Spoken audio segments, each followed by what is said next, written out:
పెంచాలి అంటే చేదైన వేరు మొలవకుండా, అపవిత్రత రాకుండా, కిందకి చూడకుండా, ఆధ్యాత్మిక స్థితిలో పతనం కాకుండా, లోక ఆకర్షణ వైపునకు మనము లాగకుండా, ఇదిగో శపించబడినటువంటి ప్రాంతము నుంచి, ఆశీర్వదించబడిన ప్రాంతం నుంచి శపించబడినటువంటి ప్రాంతంలోకి వెళ్లకుండా, దేవునికి ఇష్టము లేనటువంటి వాటి జోలికి వెళ్లకుండా, ప్రభునకు ఇష్టమైనటువంటి వాటిని ప్రతి దినము కూడా మనము చేయగలిగినట్లయితే ఎప్పటికీ ఎన్నటికి అపవిత్రత మన దరిదాపుకుని కూడా రాదండి. పవిత్రులుగానే ఉంటాం. చేదైన వేరు ఇంక రానే, కలవరపాటు రానే, విశ్వసించిన వాడే కలవరపాటు గురవుతాను లేఖనం మాట్లాడుతూ ఉంది. ఎవరంటే కలవరపాటు గురయ్యేది? విశ్వసించని వాడు. మనమైతే సంపూర్ణ విశ్వాసంతో ఉన్నాం కాబట్టి మనలో కలవరపాటుకు గురైపోయి, మనము అస్తవ్యస్తంగా అయిపోయి, గలిబిలైపోయి, మనము మన చేతులారే మన జీవితాన్ని పతనం చేసుకోవద్దు. ప్రభు వాక్యాన్ని శ్రద్ధగా వింటూ, ఆ వాక్యాన్ని ప్రతిరోజు కూడా జ్ఞాపకం చేసుకుంటూ, దానిని ధ్యానిస్తూ, ప్రార్థనలో కొనసాగితే ప్రభు మనకు సమీపంగా ఉన్నాడు.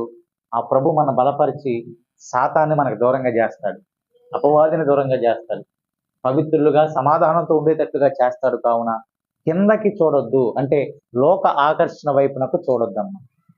లోక ఆకర్షణ వైపునకు పడిపోవద్దు.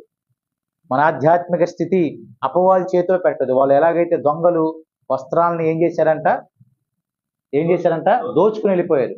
అంటే అపవాది మన యొద్దకు వచ్చి మనలో ఉన్నటువంటి మంచిని, నీతిని దోచుకునేటట్లుగా మన క్రియ ఉండకూడదు, మన పని ఉండకూడదు, మన ఆలోచన ఉండకూడదు.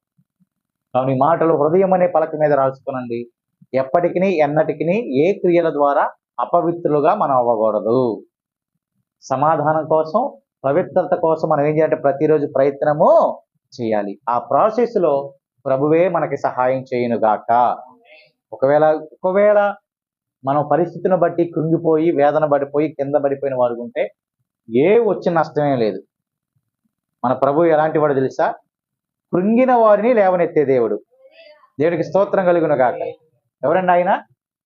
కృంగిన వారిని, కృంగిన వేళలో నన్ను లేవనెత్తిన చిరునామా నీవేగా. కృంగిన వేళలో నన్ను లేవనెత్తిన చిరునామా నీవేగా. నీ కృప నిత్యముండును, నీ కృప నిత్య జీవము, నీ కృప వివరింప నా తరమా యేసయ్యా. నీ